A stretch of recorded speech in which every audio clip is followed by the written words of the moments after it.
Welcome.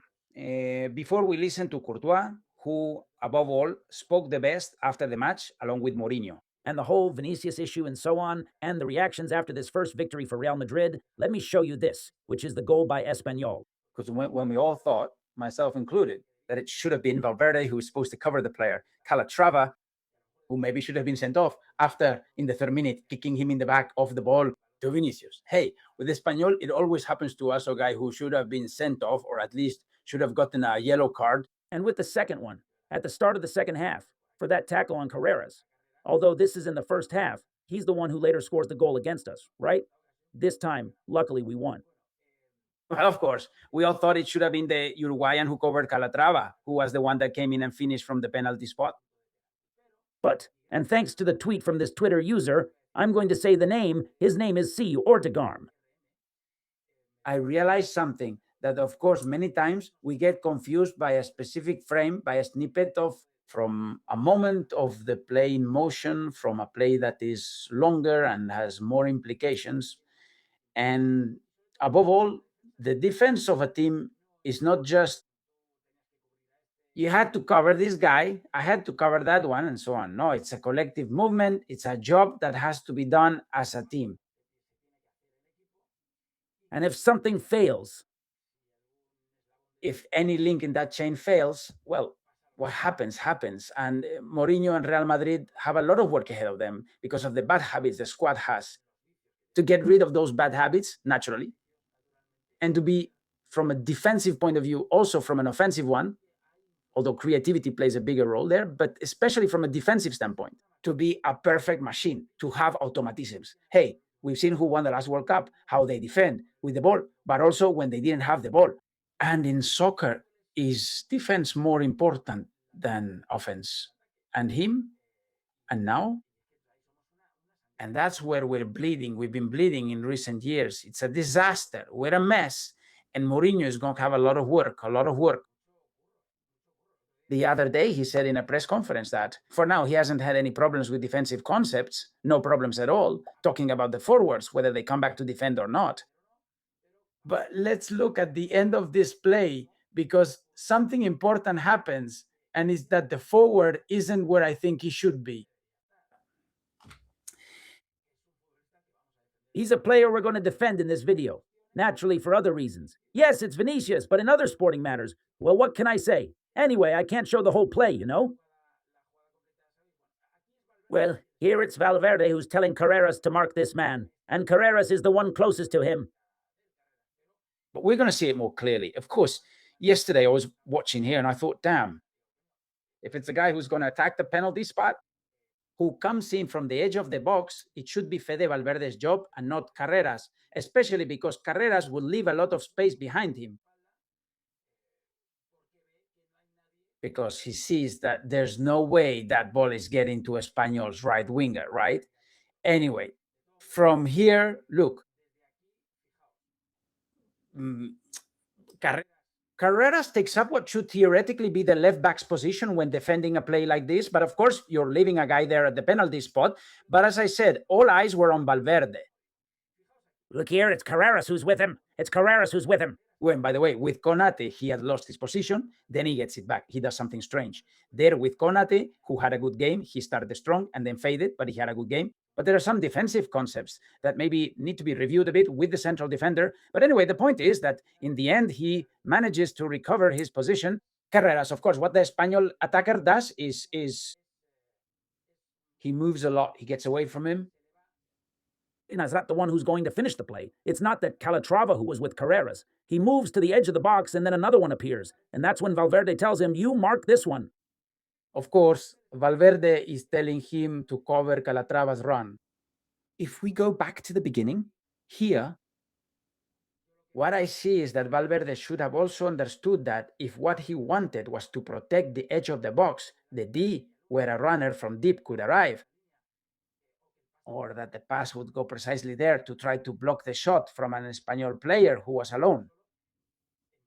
I understand that the one who is there with the Espanyol player who could enter that area, I think it's Jod or Bernardo, and Valverde should have understood that area was already covered. And if there's a guy here and you see that your fullback isn't completely with him, you can make one last effort, but that's decided in a split second and it's very complicated. Defending isn't easy. That's why a team has to be very well coordinated. There have to be a lot of automatisms. Everyone has to know what they have to do. Well, let's get back to where we were. here it's clear Carreras is already watching him. And if Carreras is already watching him and Valverde is telling him, what I don't understand is how Carreras then, when he sees him making a diagonal run to the penalty spot, he doesn't go with him anymore. What I'd like to think here is that the fullback is afraid of leaving too much space behind him because he knows someone else could come through that area. So then, who should the guy be with? The one we don't see here in the frame, but we'll see him in another one. Well, maybe it's Vinicius who's here walking. Vinicius is with one of the Espanyol players, but maybe he's not with the one he should be with. And I think that more than Valverde's mistake, here it's a mistake by Carreras, and it's Vinicius's mistake defensively for not helping his fullback. Because there are people right here next to him. There are people right here next to him. Well, to begin with, this one, to begin with, this one. The one who's practically here at the corner of the box. Because I don't know if from here, look, he's actually the one at the corner of the box, right? Vinicius should be with him. There can be a guy alone there because the play is happening on the other side, but it can end up on the opposite side. It ends up at the penalty spot with a guy who gets a shot off unmarked. But do you understand that everything is connected when it comes to defending? Well, the one who's least to blame here is Valverde, although he could have realized that, in fact, that area at the top of the box, that edge of the box, was already covered by Bernardo. I think he was the one who showed up here with a player from Espanyol and maybe could have done more. But the one who makes a move to go cover and then lets the Espanyol forward go is Carreras, and the one who doesn't help his fullback is Vinicius. It's as simple as that.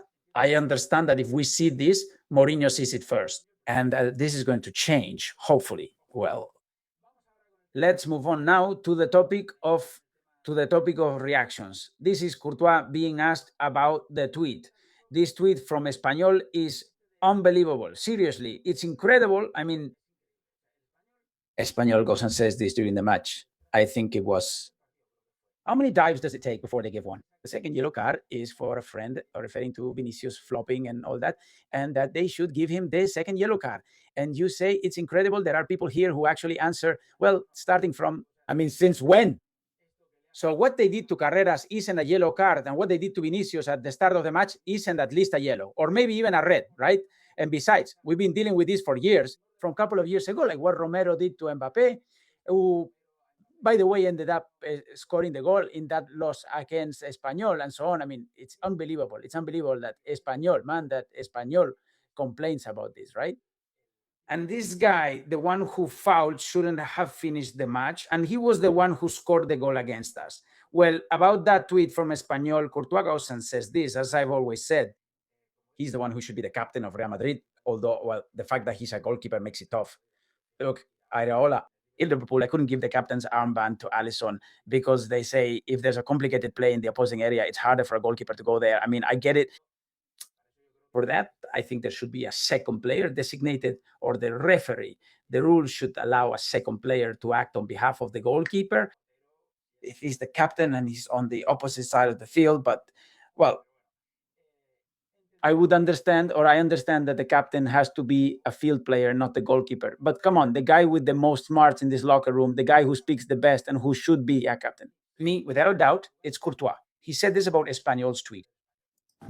A question, just asking here, sorry to insist on the Vinicius topic, but also Espanyol a few minutes ago posted a tweet saying, how many dives does it take to get a second yellow card? I wanted you to first evaluate Vinicius' action and also Espanyol's tweet. I would also like to see all the tweets that teams make against us when they play against others, because then things happen. Wait, there's match footage here. Let's not mess it up.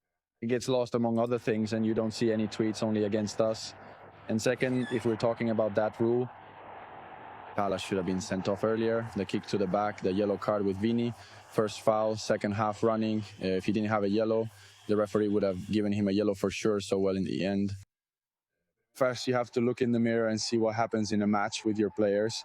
And then, look, all the forwards dive at the slightest contact, right?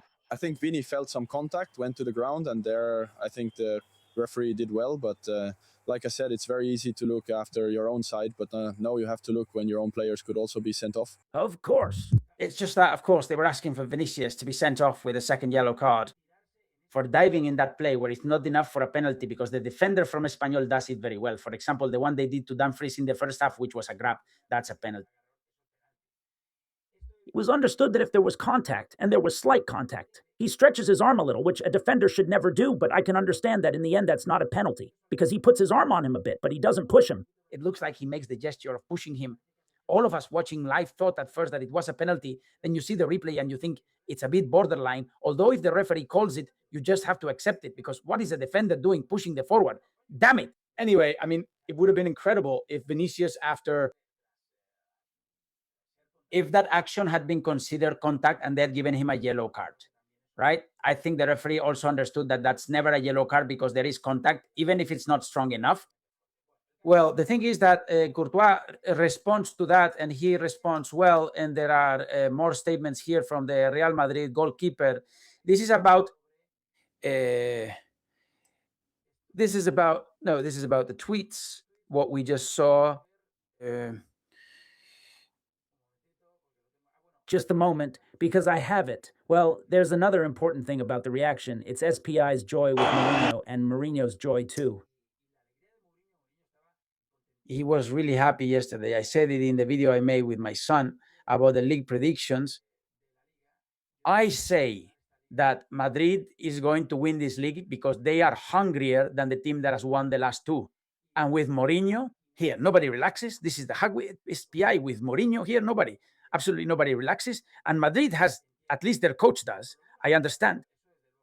That's for sure. And he's going to end up convincing them beyond fixing certain things from a defensive point of view, etc., that we've been saying Mourinho needs to fix. I think Madrid is going to compete and that Madrid is determined to win this league. That's why I think we're going to win it. And you can also see it in the joy of the Portuguese coach. Okay, here's Courtois. This is what I wanted to find. Speaking precisely about SPI, he's not the only one. Bellingham does it too, calling Carlos, the former Levante striker, Jose Lulu Jr. Yeah, he's a beast. I think sometimes seeing him in training, clashing with Ate, with Rudiger, with these guys, honestly. Hey man, match clip. Give me a second. I hadn't checked this. Let's go. He's impressive, he's talented, he's very strong, and in the end, he's a player we didn't have on the squad. We call him Jose Lu Jr. And in the end, now he comes in for those situations, and when he scores a goal like that to give us the win, we're happy. With him, and that's what I say, the impact from the bench can be just as big as that of the starters. The Jose Luis Lu Jr. nickname has stuck because Bellingham says it too in another interview here, which we're not going to play in full, that Real Madrid television did with him. And I also want to mention, apart from other statements from Courtois about Rodri, which we'll hear now, this conversation that Mbappe has with Güler, in which he's telling him, don't go to the right wing. You stay in the center. That's where you'll find us, where you'll make the final pass. I mean, don't get lost on the right wing. When we said that thing about Mourinho putting in Judd, who played a great game, by the way, he started strong and then faded, just like the rest. He put in the Englishman and he also put in the Frenchman, which I didn't understand. Don't you think Jude Bellingham might have felt slighted by that? I mean, there are a lot of egos to keep happy here. I don't think Mourinho is going to do that. But it did destabilize the team's formation a bit by having to fit in Jude Bellingham and put Güler on the right. That's how it seemed to me. And Madrid played an amazing 20 to 25 minutes at the start of the match. The thing is, of course, if you put Güler on the right, you lose everything that's good about Güler. Therefore, unfortunately, either Güler or Bellingham has to play. And that's going to be a spectacular dilemma for Mourinho. Because it's one or the other. Because you also need to have a double pivot because one is not enough. And now let's talk about Rodri because Courtois mentioned him. You have to find that double pivot. I mean, the Portuguese coach has a hard time fitting in. Well, Bellingham is already in. He's going to be a starter. Güler, who is having he's had a great preseason and he played a great game yesterday, right? And he was the one taken off.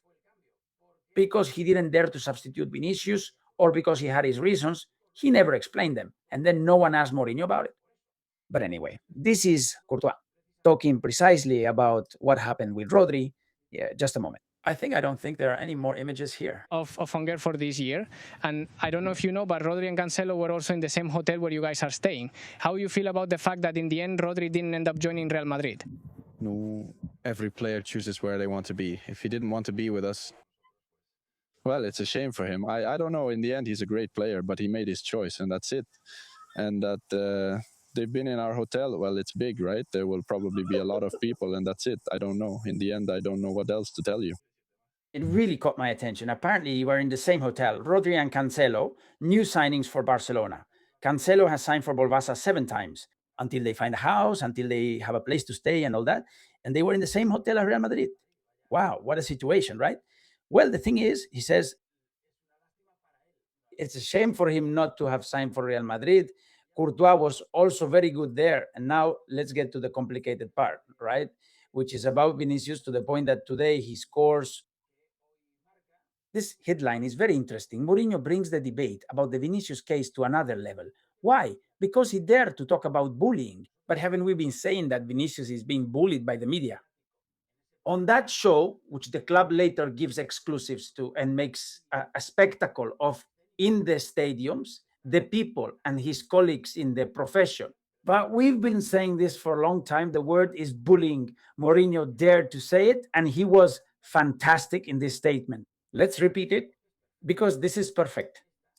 Just a moment. Ahí lo tenemos.